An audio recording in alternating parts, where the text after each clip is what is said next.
Hello everyone. Hindi Kritika भाग ए chapter number 2 मेरे संग की भारती।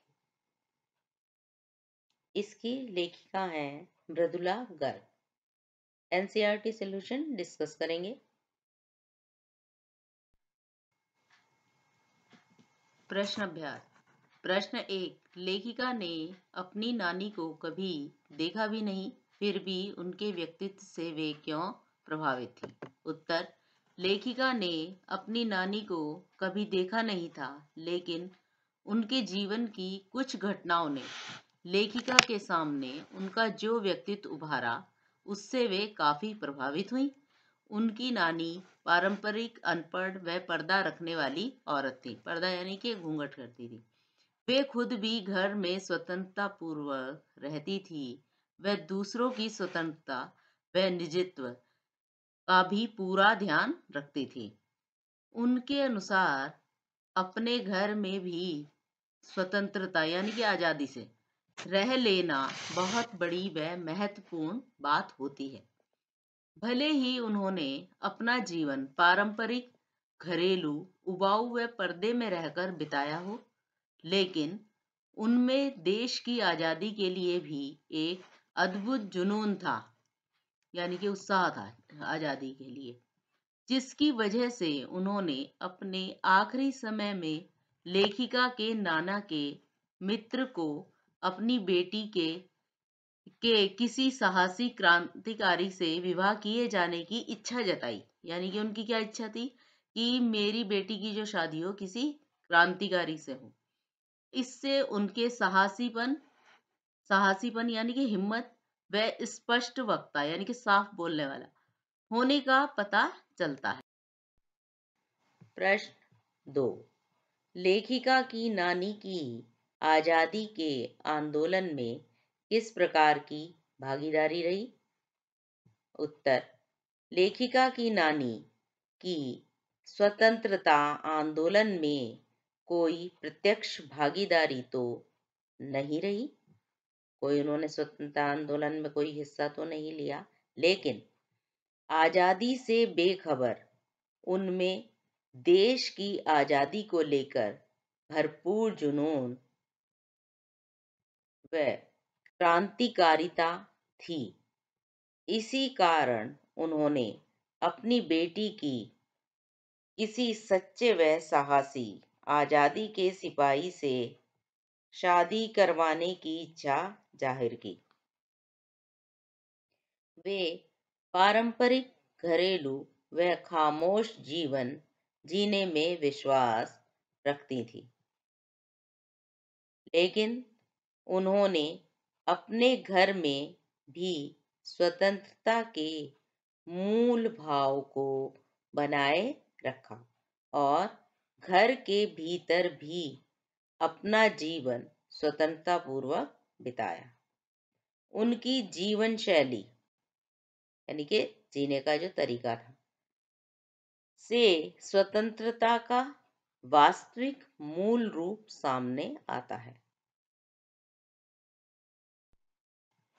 प्रश्न 3।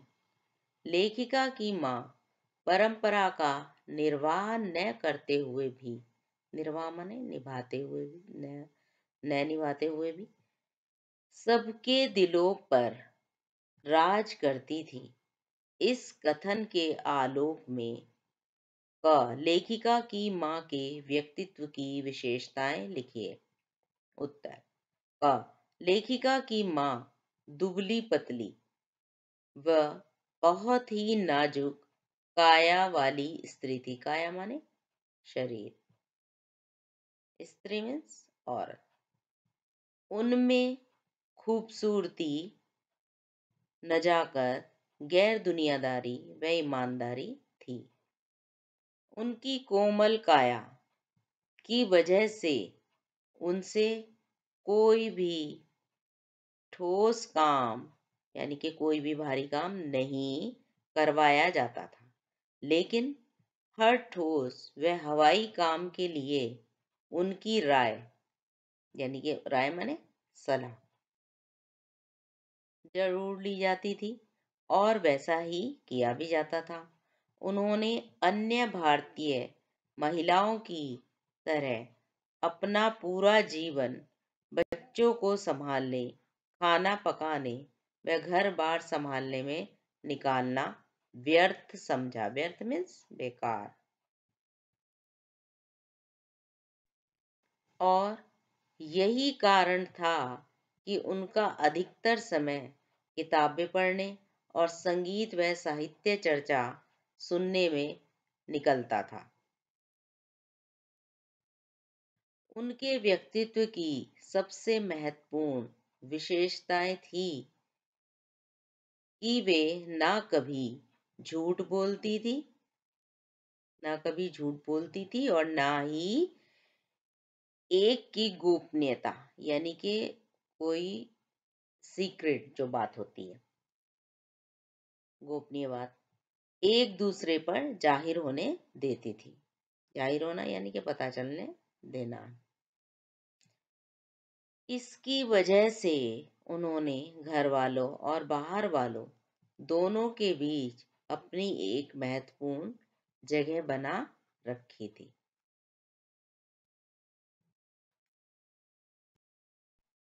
ख लेखिका की दादी के घर के माहौल का शब्द चित्र अंकित कीजिए। उत्तर, लेखिका की दादी के घर में कुछ लोग अंग्रेजों के प्रशंसक थे और कुछ लोग भारतीयों के। घर में सब स्वतंत्रता पूर्वक अपने तौर तरीकों से रहते थे और दूसरों पर अपनी सोच न थोपकर, यानी कि अपने विचार ना थोपकर, यानी कि जबरदस्ती उनके ऊपर ला दे जाए किसी भी चीज को, उनकी स्वतंत्रता यानी कि आजादी का भी ध्यान रखते थे। लेखिका की दादी के घर का माहौल सामान्य घरों जैसा नहीं था।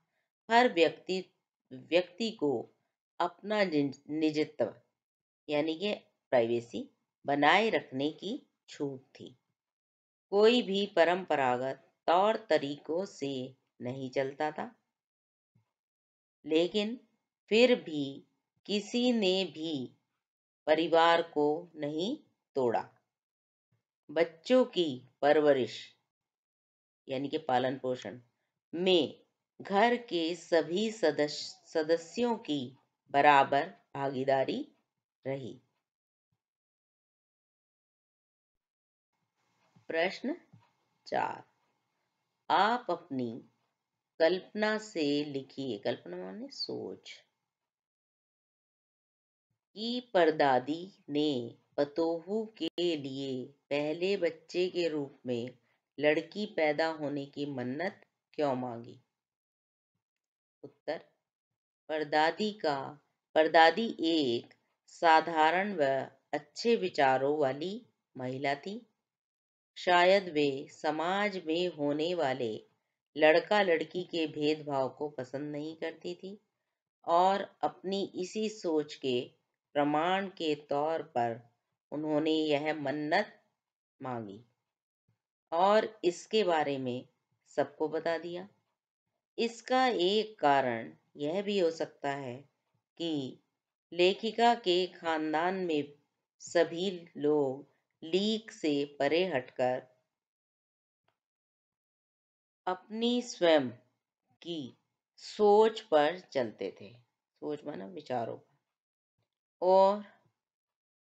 और इसीलिए उनकी परदादी ने भी ऐसा किया। प्रश्न 5, डराने धमकाने, उपदेश देने या दबाव डालने की जगह सहजता यानी कि आसानी से किसी को भी सही राह पर लाया जा सकता है। पाठ के आधार पर तर्क सहित उत्तर दीजिए। उत्तर, अगर कोई व्यक्ति गलत राह पर चल रहा है तो उसे डराने धमकाने, उपदेश देने व दबाव डालने से उसमें द्वेष, खीज और हीन भावना उत्पन्न हो जाती है। जिसका उसकी स्थिति पर विपरीत यानी कि उल्टा असर पड़ता है। जबकि अगर उससे सहज व्यवहार किया जाए तो उसे सही राह माने रास्ते पर लाया जा सकता है।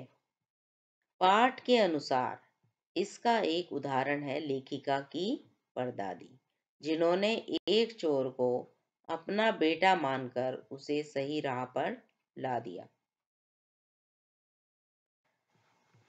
प्रश्न 6। शिक्षा बच्चों का जन्मसिद्ध अधिकार है। इस दिशा में लेखिका के प्रयासों का उल्लेख कीजिए। उत्तर। लेखिका का मानना था कि शिक्षा बच्चों का जन्मसिद्ध अधिकार है और इसलिए शादी के बाद जब वे बागलकोट में रह रही थी, जहां उनके बच्चों के लिए स्कूल की सुविधा उपलब्ध नहीं थी, तब उन्होंने पहले तो वहां के कैथोलिक बिशप में से स्कूल खोलने की दरख्वास्त की और जब वे नहीं माने तब उन्होंने स्वयं एक प्राइमरी स्कूल खोला, जहां लेखिका ने खुद ने यानी कि अपने आप ने अंग्रेजी, हिंदी, कन्नड़ पढ़ाई। बाद में उन्होंने उसे कर्नाटक सरकार से मान्यता भी दिलवाई। प्रश्न 7। पाठ के आधार पर लिखिए कि जीवन में कैसे इंसानों को अधिक श्रद्धा भाव से देखा जाता है। उत्तर। पाठ के अनुसार साहसी, दृढ़ संकल्प करने वाले, सत्यवादी व अच्छे विचार रखने वाले इंसानों द्वारा श्रद्धा भाव से देखा जाता है। जो लोग एक व्यक्ति की गोपनीय बात दूसरे व्यक्ति के सामने जाहिर नहीं करते, उनकी समाज में बहुत इज्जत होती है और लोग उनकी मित्रता को बहुत पसंद करते हैं। साथ ही साथ लोग ऐसे लोगों की राय लेना भी पसंद करते हैं जो लीक से परे हटकर अपने स्वयं के तौर तरीकों के अनुरूप जीवन जीना पसंद करते हैं। प्रश्न 8।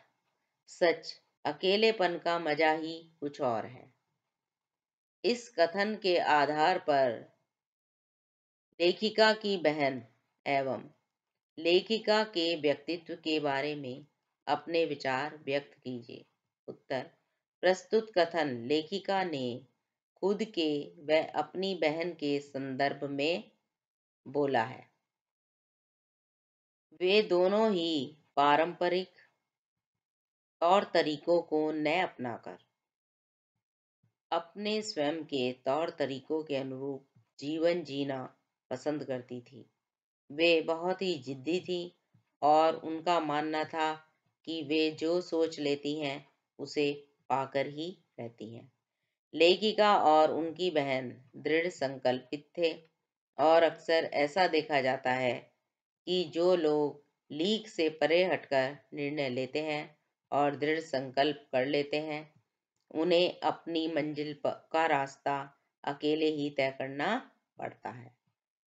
लेकिन लेखिका ने इस अकेलेपन को भी मजेदार बतलाया है, क्योंकि इस रास्ते पर चलने से प्राप्त होने वाली मंजिल बहुत ही खूबसूरत व आनंदपूर्ण होती है। आपको वीडियो पसंद आई तो लाइक कीजिए, अरंजे एकेडमी चैनल को सब्सक्राइब करें लेटेस्ट वीडियो के लिए। अपने फ्रेंड्स के साथ शेयर करें। आप अरंजे एकेडमी को व्हाट्सएप, फेसबुक, लिंक्डइन और ट्विटर पर भी कांटेक्ट कर सकते हैं। अपने कमेंट अवश्य भेजें। एनसीईआरटी सॉल्यूशन को डाउनलोड करने के लिए aranjaacademy.com वेबसाइट पर जाएं। Thank you.